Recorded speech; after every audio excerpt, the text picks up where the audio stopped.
Amiru kuji Apaa. So umege na maote Apaa ni amatin.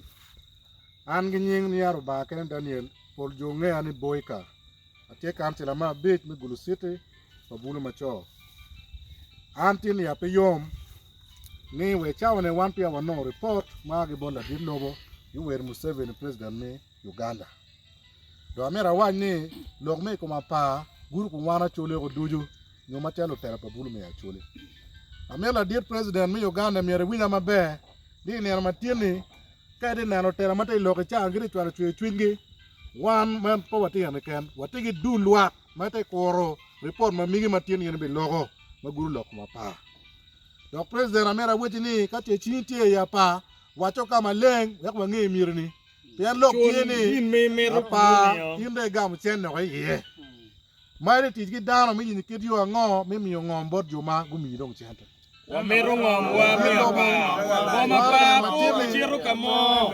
Wa mero loke beto very clear.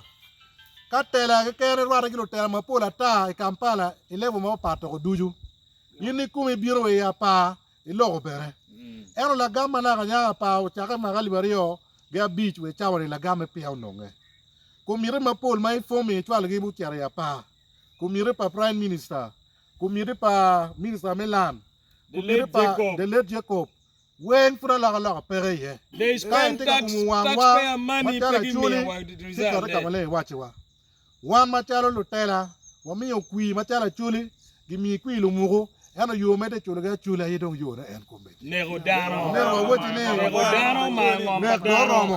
Negodano my padano. The people were Pierre wan machalo tela wati aga yanare mo ginate tiune fijo demo me bere yanare ka impero mo karege loga da wan dire no taking action ka torong tie wabito we kan log me Apaa to wani romo chulo no wat Apaa very good we are ready we are ready because the only problem it is you are the one bringing all those problems, so come out and tell us the truth. What is the problem in Apaa? Is there gold? Apaa will love me Uganda kedeku. Kadon ko wachiwa. Ana pegi long mapol. Luang me Apaa wanti oti kidwu. Wate ko lokola di lowo. Wakono tiero. Wabi kama be army dog kama aberie. But direka action pere. We are ready to demonstrate and make tibuji maraju. Ofoyo. Lutua chole kore paliaje. An luane boss kola weno. Ana wet noya. Dong an particular maduong. Let me give my message directly to the President of the Republic of Uganda. Mr. President, sir, I am going to begin by asking you, did we do wrong to vote for the NRM government in power this time around when the whole nation denied your leadership from Central, Eastern, and even some part of the Western? Is this what you are trying to pay us? Now, this is the question. It is your homework, Mr. President. These are your leaders, NRM cadres, leaders on grassroots, leaders who are suffering on behalf of the people of Apaa. We know we have upper leaders, from MPs and other leaders, ministers, Magiake, Acoli, they come from Acoli land. But we believe that these people now, they don't have hope in them. Because, remember, this thing started from the year 2005 up to now. And Mr. President, sir, honestly speaking, you hear the number of people who are dying from Apaa. 400 people dying in different kind of death. The government insisting that is the NRM government. You are supposed to take care of the citizens of this country. Mr. President, sir, we all believe that in this land that we are standing in right now in Apaa, we know that you have a say in this thing. If you say something should stop overnight, it should stop. But why then the leaders come from other places to come and invade this territory? Actually, the government leaders, including the combatants that are supposed to be trained for other things, killing our own people. Mr. President, sir, why can't you have mercy? Mr. President, sir, the political football that you are playing now was passed to you through the Acoli. Tito Kelo Lutra was your very best friend. in a Fronasa. And he came and you played your deal. You got into power. Is this what you are treating the Acoli? If you really, the other day I saw you playing football when you are commissioning. If you really know, you got this thing from Acoli, why don't you embrace us? Why do you hate our people?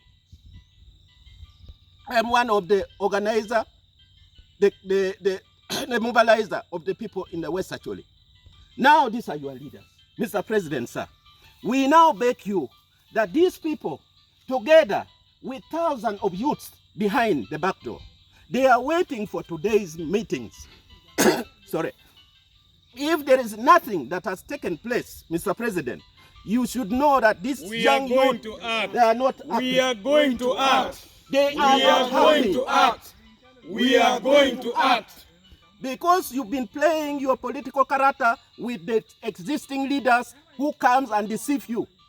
Most of the leaders, most of the youths has been removed today and taken them that they were taking to you to talk to them. Who are they? On behalf of thousands of people who are suffering here. We don't want to listen to anything. We no longer trust our leaders. We want you to come back again for the second time to Apaa on this land, Mr. President, sir. Wow, for you. I stop there. Thank you for God and my country. Better one. Won't walk my chuli. Tina mero winya ma bear. And Luano Jara Joffrey. Won't come for Puluma Moor district. It a part NRM. Ma won't come at you where Museveni. Won't come at deep.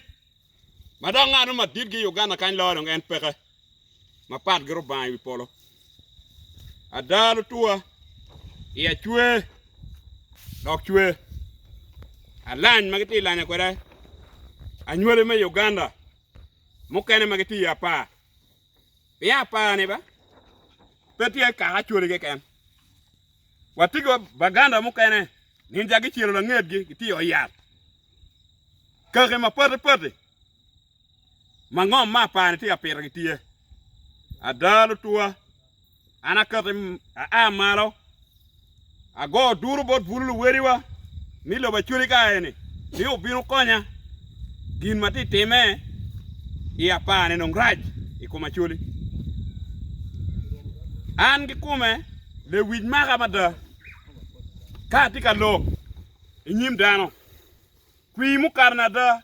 Abero ria ka biru kwi yuwe. Ma beru president me Uganda. We go beri komane. Ikut. Ada. No that Uganda watima be. Ia muro muno wachon. Pegamende no kwini. Ora la no time. Ada lutua. Aneno chul magati chul wakwede. Chule rach. Pia ngeri ngara no tiyo pega mapane. Beti ngara pat gi yuweri. Ko miri mwana magi bara forming. Eni gi bereka umuwang yalo tua. Lucham. Eni gi bereka umuwang. Lucham gi chamo chente pegi chulo wae. Ichawa ni kama gini oye wa wechiwu. Ilobo ni. Ine no wana cham. Water choron. Olwa chiro kwanyo. Olwa ka cham ya gine bere gigito. Ka yidi chamo remo pa chuli.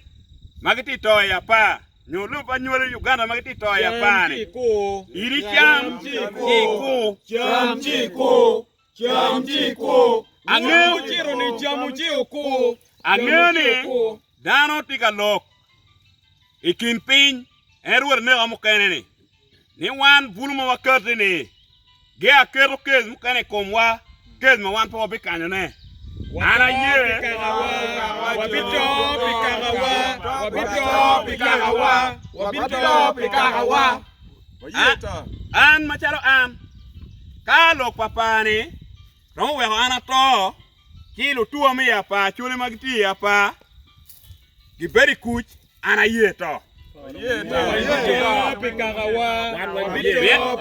ilobori kiwadi no jimitek ino yo mading ye yo mayot me ane wa merdo ngono yo ma tek pega pe wana chure wa amaro chidong wa to watum da lego megena ma tie na agago mame ba ti biru kunu atunya ni oromo logo pura chure ni awe oromo logo duju iri kiri la mo ino kaka dinka ti oro wadwa Yes. ibini nuwa kaka en Alu. ino alu ti mugudane iyo bira ka chane wen iya chwaran gamende ti yahone Wadog dong kwene alego atika lego president mi Uganda ma ena yo beru won koma dit papa da ena rae ma ana ti tere ni o timwa be wana mire chawa piera bero yo o karla wo cha boro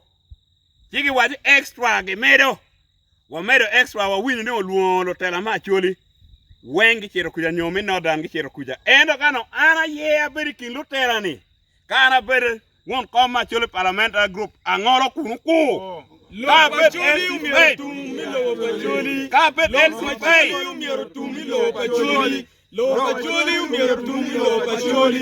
ka bet LC5 mo mangeni kwi ma ana chiro kwere kenini acholi kala eno bolira kwi ma chiro wai mira kaja na oko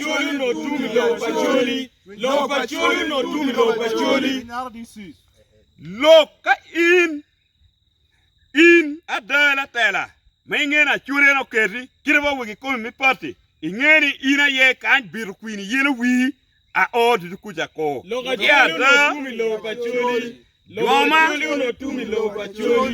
Jomu no romo gre kirma be ene RDC ma in la dillo ba ye itigo torti ma chimo gene no grege o ki alega lega ne ma chingi to wana ti fil ba wati akoro winyu loki wati ko report jowa mone wachwala gi bege time unu bi uru gin ma wana watimu gi ching manono wapegi gi mo ento ma poter neno kapege mari bitu gidege ka chiro Kampala wana bi lor ngomwa pe mari ngol gi e akore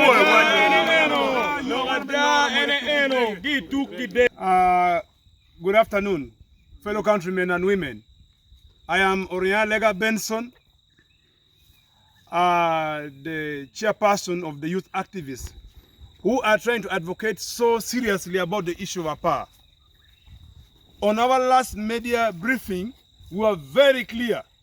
We were on point.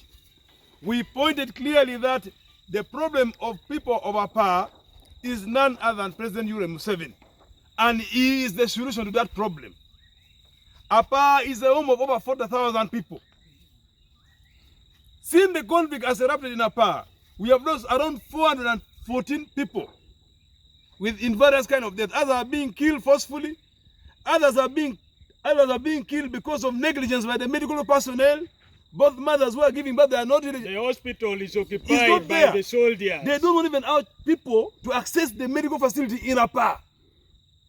We were very clear that we are not questioning where Apaa belongs, but we are trying to say that our people in Apaa must have freedom and liberty in their own area. Freedom in Apaa. We need freedom in Apaa. Protection. If we are not listening, Equal protection. we are also questioning ourselves. If Apaa is a game reserve, why is the Mahdi attacking people of Acoli in Apaa? Are they who are? Are they people of Uganda Wildlife Authority? Why are they attacking people in Apaa if it's a game reserve? And if it's not a game reserve, why should we be denied access or liberty to stay in that land? We have many people from Mahdi staying in Acoli land, and they are not being disturbed. They are in Atiak, they are in Olego, they are in Bia. Why are we not disturbing them? They are even in Gulu. So I see what is happening is that a silent genocide is taking place in Acoli land, which we must condemn Using together. the Mahdi as the background. I need to appreciate my brothers and sisters who have traveled from all the way from Kitgum, Lamo and Agago to come and